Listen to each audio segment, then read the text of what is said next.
What if the person you once loved became the greatest obstacle between you and your child? Caleb never imagined that divorce would feel like this. People say it's a legal separation, a piece of paper dissolving a union, but they never talk about the invisible chains that remain.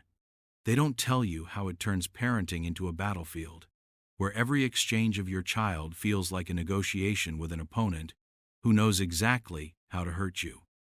It had been 3 weeks since the divorce was finalized. 3 weeks of silence from Isabella, aside from curt text messages about pickup times.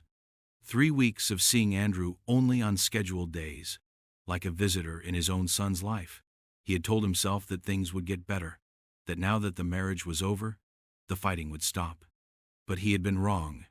Isabella wasn't done fighting. She had been perfectly charming in front of the judge, insisting that she wanted what was best for Andrew. But now, without courtrooms and lawyers, the mask had come off. She was late for drop-offs, changed plans at the last minute, and never consulted Caleb about decisions involving their son. The worst part? She made sure Andrew noticed. "I don't know why Daddy gets so upset," she had told their son during a tense exchange. "I guess he just doesn't like being flexible." The words had been innocent enough on the surface, but Caleb could see how they planted tiny seeds of doubt in Andrew's mind. Was Daddy too rigid? Was he the problem? Caleb clenched his jaw as he replayed the conversation in his head. This was going to be harder than he thought. Divorce was supposed to be the end of the war, but it was only the beginning of a new one. And this time the battlefield wasn't a courtroom. It was his own home. And Andrew was caught in the middle. Caleb had always believed that love and consistency were enough to make a child feel safe. That no matter how messy a divorce got, a stable home would balance everything out. But reality was proving him wrong.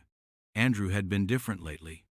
It was in the little things, the hesitation before getting into Caleb's car, the quiet way he stared out the window, the way he repeated phrases that sounded too mature for a 7-year-old. "Mommy says it's sad that we're not together anymore," Andrew had whispered one night, tracing patterns on his pillow. "She says she tried everything." Caleb felt the words like a punch to the gut. He had tried everything too, but in Isabella's version of the story, she was the martyr, and Caleb was the reason for their broken family. And now, that version was creeping into Andrew's mind. He needed help. That night, he found himself searching online for anything that could guide him: how to handle parental alienation, how to co-parent with a toxic ex, how to protect a child from manipulation. The answers weren't simple, but one thing was clear. He couldn't fight this battle alone. The next day, he scheduled a therapy session for himself. Not because he was weak, but because he needed to be stronger. He needed to understand what Isabella was doing and how to shield Andrew from it. He also joined a support group for fathers navigating high-conflict co-parenting. At first, he had hesitated. He wasn't the type to sit in a circle and spill his feelings, but hearing other men share their struggles made him realize he wasn't alone. "Document everything," one father had advised. "Keep records of every text, every schedule change. Courts don't care about feelings, they care about facts." Caleb took that advice seriously. If Isabella wanted to turn this into a game, then he would be ready. He wouldn't let his son become a casualty of this divorce. Caleb had always thought that divorce was the worst part. The heartbreak, the lawyers, the endless documents. It had drained him. But now he realized that was just the warm-up. The real fight was only beginning. Isabella wasn't just difficult. She was strategic. Every late drop-off, every ignored message, every casual remark she planted in Andrew's mind, it was all leading somewhere.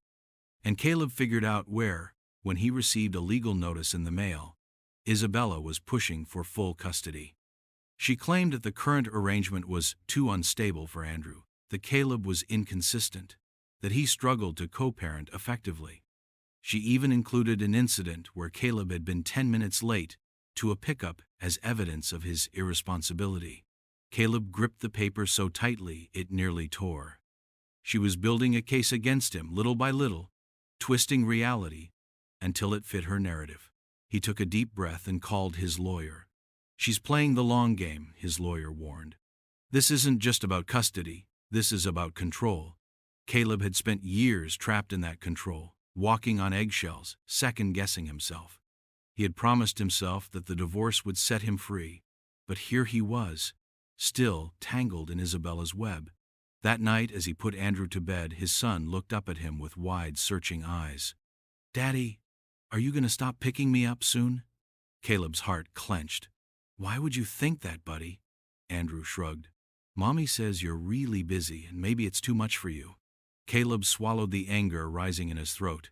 He forced a smile, tucking the blanket around Andrew's small frame. "I will always pick you up, Andrew, no matter what." But as he sat alone in the dark living room, the legal papers still sitting on the table, he knew that just saying it wasn't enough. He had to prove it. Caleb used to think asking for help made him weak. He was wrong. The first thing he did was start documenting everything. Every late pickup, every last-minute cancellation, every message where Isabella contradicted herself. If she wanted to paint him as an unreliable father, he was going to make sure the truth had a voice. Then he focused on Andrew. He noticed how his son had started to hesitate before speaking, as if he was afraid of saying the wrong thing. So Caleb made their time together feel safe. He asked open-ended questions, encouraged Andrew to share without fear of choosing sides. "You can tell me anything, buddy," he'd remind him. "I'll always listen." At school, Andrew's teacher, Miss Carter, pulled Caleb aside one day. "Andrew's been quieter lately. He seems torn. If there's anything I can do, let me know." It was a small moment, but it mattered. Someone else saw what was happening. Caleb wasn't crazy. He wasn't overreacting. He also found an unexpected ally in Joseph, an old friend who had gone through a similar divorce years ago. "Isabella's playing the long game," Joseph warned. "But so can you. The key is consistency. Courts don't care about feelings, they care about patterns. Be the steady parent, be the safe place." Caleb took those words to heart. He stopped reacting to Isabella's provocations. He stayed calm, documented, and focused on giving Andrew stability. And slowly, something shifted. Isabella's tactics weren't working as well. Andrew felt safer around Caleb. And for the first time in a long time, Caleb didn't feel like he was losing. But just as he started to feel in control, Isabella made her next move. And this time, she was ready to play dirty. Caleb had been careful, calm, collected, unshakable. He had followed every piece of advice, documented every interaction, stayed steady for Andrew. But Isabella was always one step ahead. It started small. A text message here, a passive-aggressive comment there. "Andrew told me you've been letting him eat too much junk food. You know that's not good for him, right? You forgot to send his school folder again. I'm really worried about how distracted you've been. Andrew seemed upset when he got home. What happened over there?" The messages weren't outright accusations, but they were breadcrumbs leading to something bigger. Caleb recognized the pattern. She was planting doubt, creating a narrative, and then she made her move. One evening, right after Caleb had dropped Andrew off, his phone buzzed. A long message from Isabella. "Caleb, I don't know what's going on with you lately, but Andrew came home really unsettled tonight. He said you yelled at him and made him feel scared. This isn't the first time I've noticed changes in his mood after being with you. I can't ignore this. If this continues, I'll have no choice but to take legal action." Caleb's hands clenched around the phone. He had never yelled at Andrew. Not once. He had been careful, so careful, to make their time together a place of safety. His heart pounded. This was it. She was setting a trap. He could already see how this would play out. If he defended himself too aggressively, she'd paint him as reactive. If he ignored it, she'd say he was avoiding accountability. He had to be smart. He took a breath, steadied himself, and responded, "I take Andrew's well-being very seriously. If he ever feels unsettled, I'd like to understand why. I'd be happy to discuss this further in a neutral setting, such as with a therapist or mediator." He stared at the message before hitting send. It was neutral, calm. It didn't take the bait. Isabella's response was almost immediate. "That won't be necessary. Just be mindful of how you're affecting him." Caleb exhaled. She wasn't expecting that. She had been hoping for a fight. But this wasn't over. And he was right. because the next day, he got a call from his lawyer. Isabella had officially filed for full custody. Caleb sat in his lawyer's office, staring at the custody petition in front of him. Unfit, unstable, inconsistent. Isabella had painted him as a danger to his own child. And the worst part? She had done it so skillfully, so carefully, that someone who didn't know the truth might actually believe it. This is bad, his lawyer admitted. She's not just making vague accusations. She's built a case. False or not, it's compelling. Caleb clenched his jaw. So what do? His lawyer sighed, flipping through the papers. We fight. We gather evidence. We get witnesses. We prove that you're not the man she's describing. Caleb nodded, determination hardening in his chest.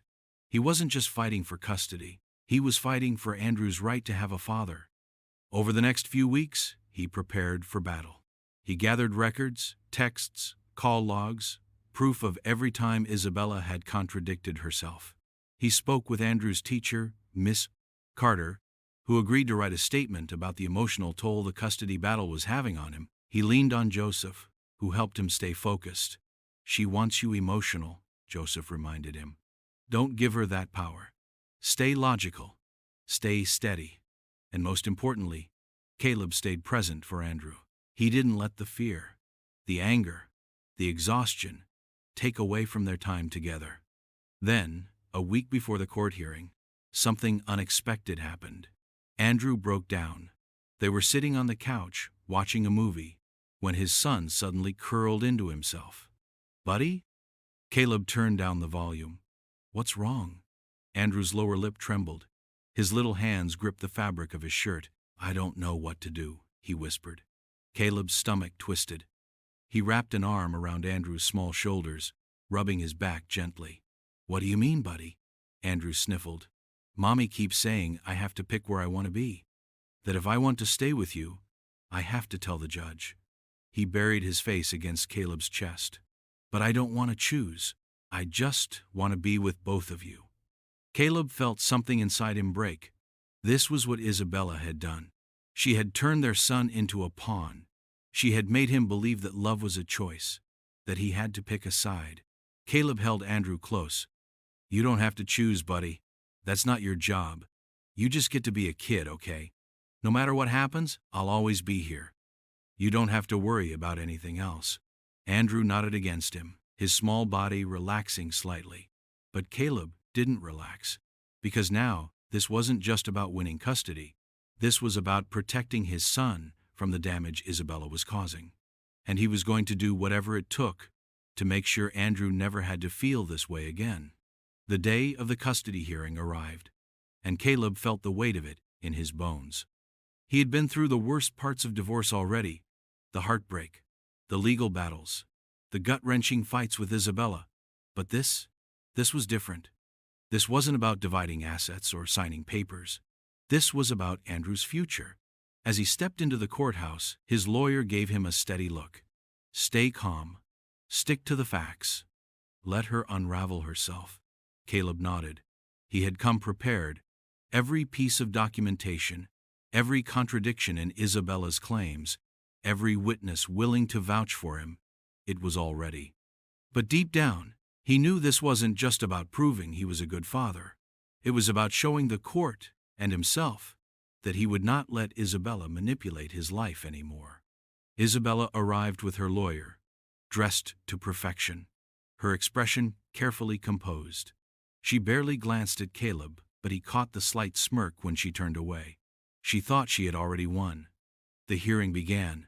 Isabella's lawyer spoke first, painting Caleb as an inconsistent and irresponsible parent. He was unreliable, unstable, and unable to provide the structure Andrew needed. Isabella dabbed at her eyes dramatically, playing the role of the concerned mother perfectly. But then it was Caleb's turn. His lawyer presented everything. Isabella's last-minute cancellations, her refusal to follow court orders, her attempts to alienate Andrew from his father. Miss Carter, Andrew's teacher, testified about the emotional toll the divorce had taken on Andrew and how much he needed stability from both parents. And then Caleb spoke. He looked at the judge, then at Isabella, and finally at the people in the courtroom. His voice was steady, calm. This divorce has been painful. Not just for me, not just for Isabella, but most of all, for Andrew. He's 7 years old. He shouldn't have to feel torn between his parents. He shouldn't have to carry the weight of adult problems. I'm not here to take Andrew away from his mother. I'm here because I refuse to let my son grow up believing that love is conditional, that it has to be earned or bargained for. Divorce doesn't mean he loses his father, and it shouldn't mean he loses his sense of security either. Isabella's lawyer tried to object, but the damage was done. The judge had heard enough. A few days later, the ruling came in. The judge denied Isabella's request for full custody. The shared custody arrangement remained in place, but with added protections for Caleb, Isabella could no longer make unilateral decisions or change schedules without prior agreement. She was also required to attend co-parenting counseling. It wasn't a perfect victory, but it was enough. When Caleb told Andrew the news, his son's face brightened. "So I still get to see you all the time?" Caleb smiled, ruffling his hair. "Always, buddy." And that was all that mattered. The months that followed were filled with challenges. Isabella didn't change overnight. She still tried to manipulate, still tested boundaries, but Caleb had changed. He no longer played her games. He no longer reacted. He kept records, stayed calm, and most importantly, he focused on being the best father he could be. He continued therapy, worked on his own healing, and even allowed himself to open up to love again. Not as an escape, but as something real, something built on trust and mutual respect. And one evening, as he sat on the porch watching Andrew play, Joseph joined him with a knowing smirk. "You did it," Joseph said. Caleb chuckled. "Did what?" "You broke the cycle." Caleb exhaled, watching his son laugh, free from the burdens of divorce, free from the weight of manipulation. Maybe Joseph was right. Maybe he really had.